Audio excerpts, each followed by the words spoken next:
काळ्या आणि हिरव्या द्राक्षांनी श्रीमंत दगडूशेठ हलवाई गणपती मंदिरातील गाभारा व सभामंडप सजवून द्राक्ष महोत्सव करण्यात आला। श्रीमंत दगडूशेठ हलवाई सार्वजनिक गणपती ट्रस्ट तर्फे आयोजित महोत्सवात नाशिक येथील सह्याद्री फार्म कंपनीच्या शेतकऱ्यांनी पिकवलेल्या निर्यातक्षम व रसायन विरहित 2000 किलो द्राक्षांची आरास करण्यात आली।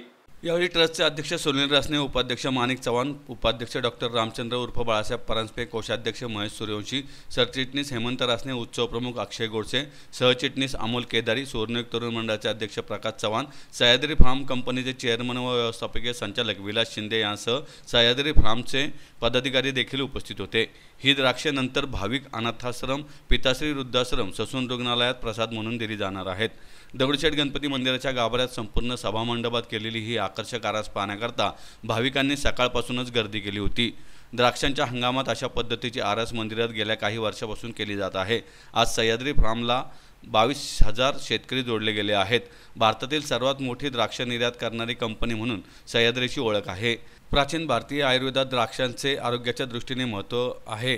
द्राक्षे हृदयविकाराचा धोका कमी करतात। त्याच्या सेवनाने मेंदूवर वयाचा कमी परिणाम होतो। द्राक्षांमध्ये असलेल्या फायबरमुळे आतड्याची हालचाल सुलभ होते, तसेच शरीरातील रक्तांची कमतरता दूर होते। हे हिमोग्लोबिन पातळी वाढवते। हिरवी द्राक्षे हिमोग्लोबिन वाढवतात, त्यामुळे द्राक्षांचे सेवन करणे हे आरोग्यदृष्ट्या उपयुक्त असल्याने अनाथाश्रम, वृद्धाश्रम व ससून रुग्णालयात द्राक्षांचे प्रसादरूपी वाटप करण्यात येणार आहे। मी श्रीमंत दगडूशेठ हलवाई गणपती ट्रस्ट अध्यक्ष सुनील रासने आज धुलिवंदनानिमित्त द्राक्ष महोत्सव यावेळी साजरा केलेला आहे। साधारण 2000 किलो द्राक्ष या ठिकाणी लावलेली आहेत। नाशिकचे एक भक्त आहेत, ते दरवर्षी आपल्याला हा द्राक्ष महोत्सव करण्यासाठी द्राक्ष आपल्याला देतात। त्यांचा काय नवस आहे, त्यामुळं ते दरवर्षी देतात आणि पहाटेपासूनच सकाळी 5 वाजल्यापासून भाविकांची हा सोहळा बघण्यासाठी इथे गर्दी झालेली आहे। जय गणेश।